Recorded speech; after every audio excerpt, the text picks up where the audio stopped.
They call it the beautiful game. Most others know it as soccer, the most popular sport on the planet. And West Warwick has quite a rich history in that and many other sports. Last year, the Wizards boys soccer team ended the season not unlike many other teams, with a loss in the playoffs. But this one left an especially bad taste in the mouths of the players and coaches alike. It was a shootout loss to rival Coventry.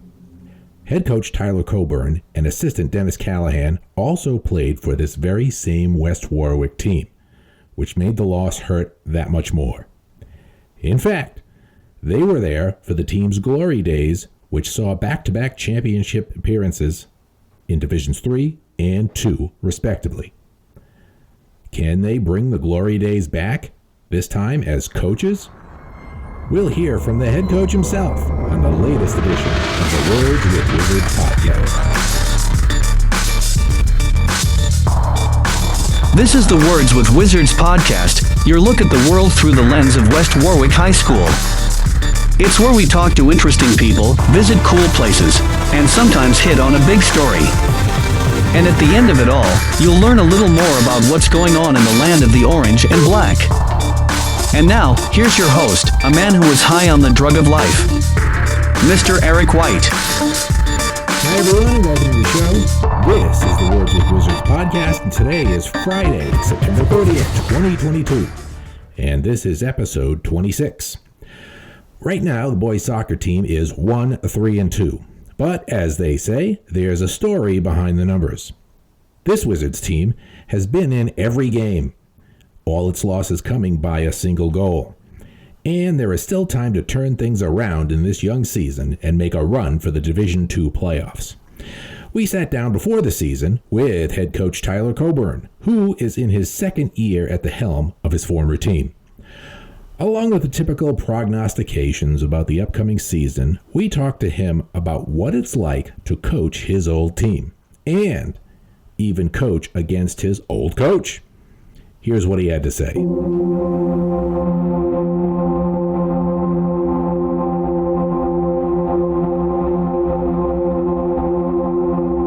have our work to do, but the guys are working hard every day, so that's all I can ask for them.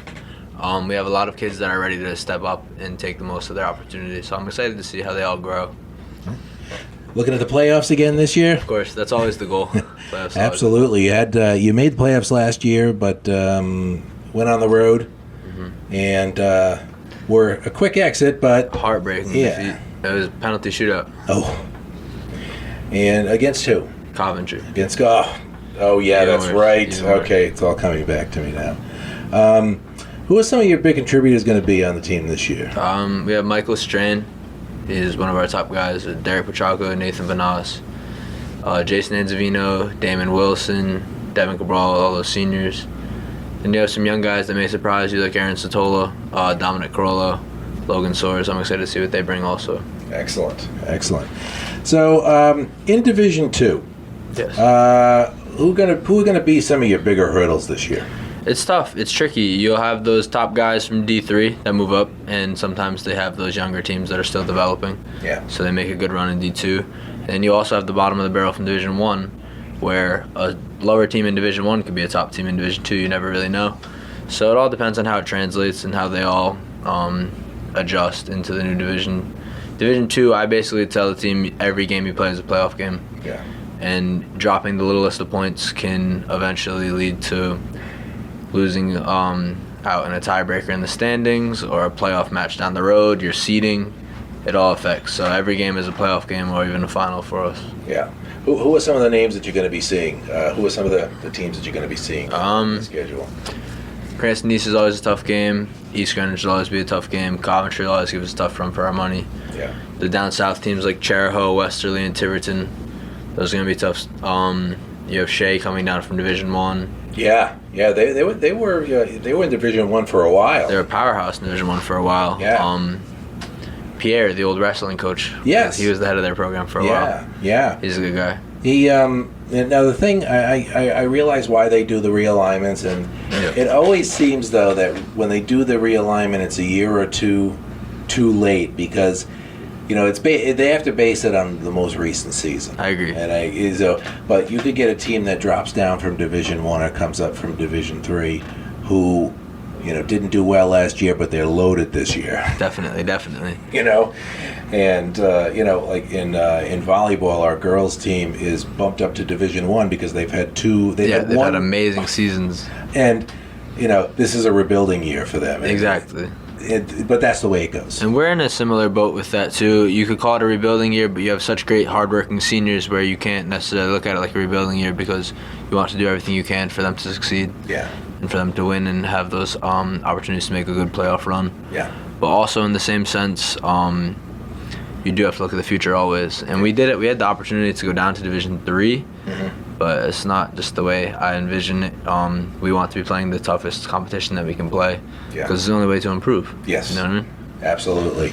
And so now we talked about this a little last year, and we're going to get this story done this year. Yeah, definitely. We're going to get it done this year.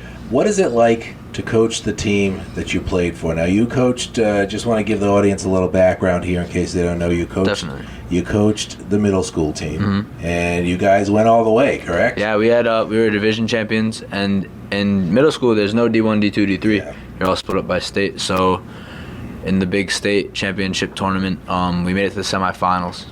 We lost to SK, so it's a Division I program, but just to be there was a great atmosphere to play in. It was a great opportunity for all the boys. Yeah. And I think it showed a lot of what our potential could be. Yeah, and these are a lot of the same kids coming up that you're coaching. Definitely, a lot of the same kids. We have the majority of them, but we also lost our fair share of them. So you always have that idea of like what could have been, but you can't get caught up in those thoughts. Yeah, absolutely. So what is it like to coach the team that you once played for? You were here. You were here for 4 years. Played on the team. What's it like? It's an honor. I mean, first and foremost, because every kid's dream, well, not dream per se, but when you're a younger kid or even a freshman or a sophomore, it's your goal just to make the team. Making the team is something in itself. So to be able to come back and just be a part of it and give back to these younger kids and athletes, that means a lot to me. It's very rewarding. And also, we've spent so much time together. I've had all of these kids who are seniors and juniors now since they were 6th graders and 7th graders. So to be able to grow with them, alongside them, and also be able to see them grow into young adults, that's one of the most rewarding parts for sure. That's great. How is coaching at this level different from playing at this level? Definitely changed my perspective on everything, to be honest. I was a little more, I guess you could say, a bit of a wild card. I wasn't the best behaved, verbally, physically, but when you are responsible for all these kids, I mean, it's a bit of a cliche. We always say family in the huddles and everything, but it actually, over time, spending this much time together, it is a family. So every 3 months in the fall, I have 28 sons. So that changes your perspective because everything that they do, you're responsible for. Yeah. So you want them to have individualism, and you want them to be their own person and have their own bit of like, I don't know, I guess like behaviors or animations. You want to see them be on their own with that, but you also have to remember that you're responsible for them at the end of the day. Yes. So you need them to be respectful. You need them to be hardworking. And soccer is a tough sport also because you can't call a timeout. You can't make an adjustment in between plays. There's no first quarter, there's no second quarter. They're out there for 40 minutes and the game just doesn't stop. Yeah. So you really, really have to drill these things into their mind because they need to stay focused and move together and play together and keep each other in check the entire game. And, you start, you've been practicing together for about a month now, officially, I guess. Yeah, just about. And, it's in the heat of the summer and, you're concentrating at first and getting in shape. Yeah, no, definitely. They call it Hell Week for a reason is what I tell everyone. Yeah, absolutely. A lot of running. You may have that couple of kids who are in shape when they come in, but most of them are not in soccer shape when they come in. Definitely. Even if they play some club ball, Let me ask you this, just a couple more things. What is your fondest memory playing for West Warwick High School? Playing? Making it to the state championship in back-to-back seasons. That was, It was tremendous. Did for Division 3 and Division 2. And Division 2, so that's a perfect example of what we were talking about earlier. Yeah. So obviously that's one of the biggest accomplishments and regrets at the same time because obviously you want to win that championship. But those playoff games and those playoff pushes, especially that late in the season, like I said earlier, you spend so much time with all these people. It really is a true family atmosphere. Yeah. And to be able to be alongside of one another when you're making these accomplishments, there's nothing really greater. So those playoff runs where you win those playoff games at night, those semifinal wins, knowing you're going back to the finals, there's not much of a better feeling than that. And hopefully something you can replicate. Definitely. As a coach. What is your fondest memory of your coaching career so far? You can even go back to middle school if you want. Yeah, I mean, I would probably go back to middle school maybe my third season. So the juniors of this year, they were 8th graders. We had an undefeated season, division champions, the first division champion for Deering since over 25 years from what I've been told. Early 90s, I think, was the last time they may have done it. Wow. And then we brought the community together. For a middle school game, I've never seen that many people at a game for our home playoff game, and we were under the lights, and the atmosphere was perfect, and the boys lived up to the hype and the pressure of the game, and we got the result that we were looking forward to the semifinals.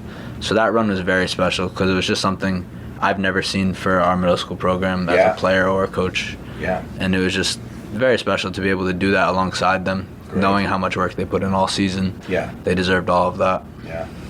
And so hopefully creating some more memories this upcoming season. And also, we need to point out Dennis Callahan, your assistant coach. You two played together here. Yes, we played together here. We've played together honestly since we were about 5-6 years old. Wow. So I think that honestly speaks for itself with the community of sports in our town. Yeah. And I think that's another reason why it's so rewarding to do what we do, because the sports community was such a big impact on our upbringing and who we are today. So honestly, all we can really do is just try to continue that culture and legacy, I guess you could say, to continue to build that community where these kids will keep wanting to come back and keep uplifting one another. And keep the program. I mean, did you have a lot of kids try out this year? Numbers were lower than usual, but you always have a decent amount of kids come out, Yeah. And you are, just one last thing that just popped into my head, you're playing Cranston East. Yes, again, first game of the season. Coached by your old coach, Richard Grenier, who's an English teacher here. You beat him last year. We did. And are you playing them on the road or here? We're at Cranston Stadium. We're on the road this year. At Cranston Stadium. So, that could be a tough place to win, especially, because you're not on grass, you're on turf, so the ball's faster and all that stuff. And good luck. I think you have that coming up next week. Yep, 2 Saturdays from now. 2 Saturdays from now. So, good luck, and because Cranston East is usually pretty good as well. Yeah, so they'll always bring a tough game. Yeah. So all we can really try to do is match their intensity and play our game. Excellent. Thanks a lot, Tyler Coburn. Good luck this season. Thank you very much.